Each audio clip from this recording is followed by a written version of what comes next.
ઉપલેટા સેવા સહકારી મંડળીની 53મી વાર્ષિક સાધારણ સભામાં આગેવાનોની વિશાળ હાજરી, મંડળી વાર્ષિક 10 લાખનો નફો। સેવા સહકારી મંડળીની 53મી વાર્ષિક સાધારણ સભા લેવા પટેલ સમાજ ખાતે પ્રમુખ હરિભાઈ ઠુમર ભોલેના પ્રમુખ સ્થાને મળી હતી, જેમાં વાર્ષિક અહેવાલ રજૂ કરવામાં આવેલ। ચાલુ વર્ષ મંડળીએ 10 લાખ રૂપિયાનો નફો કરતા પ્રમુખ હરિભાઈ સભાસદોને 8% ધિરાણ લેતા ખેડૂતોને ભેટ આપવાની જાહેરાત કરી હતી।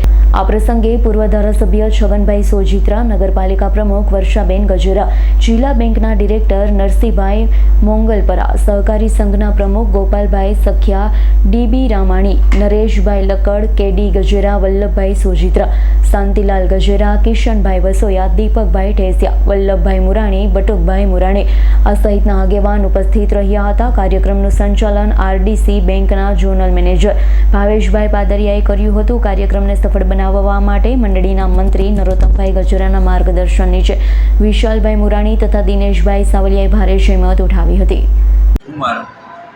આજરોજ ઉપલેટા સેવા સહકારી મંડળીની 63મી વાર્ષિક સાધારણ સભા મળી। આજે જે કાંઈ વર્ષ દરમિયાન મંડળીએ વેપાર કર્યો એના હિસાબો માટેનો દિવસ એટલે સાધારણ સભા। ખેડૂતોમાં ખૂબ ઉત્સાહ હતો।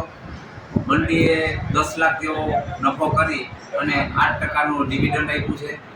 સાથે સાથે જે કાંઈ ખેડૂતોએ મંડળી ઉપર વિશ્વાસ મૂક્યો અને એને કારણે આજે મંડળીએ 10 લાખ જેવો માલપાર નફો કરી અને ડિવિડન્ડની સાથે સાથે ધિરાણ લેતા દરેક સભાસદોને ભેટ પણ આપવાનું આજની સભામાં નક્કી કર્યું છે।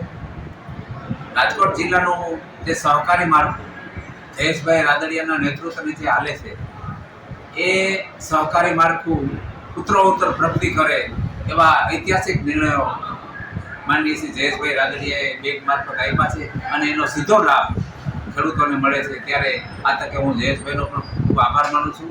જય સહકાર, ભારત માતા કી જય। વિપુલ ધમેશાનો રિપોર્ટ, S9 ન્યૂઝ, ઉપલેટા। અમારી તમામ માહિતીથી અપડેટ રહેવા માટે જોડાયેલા રહો S9 ન્યૂઝ સાથે।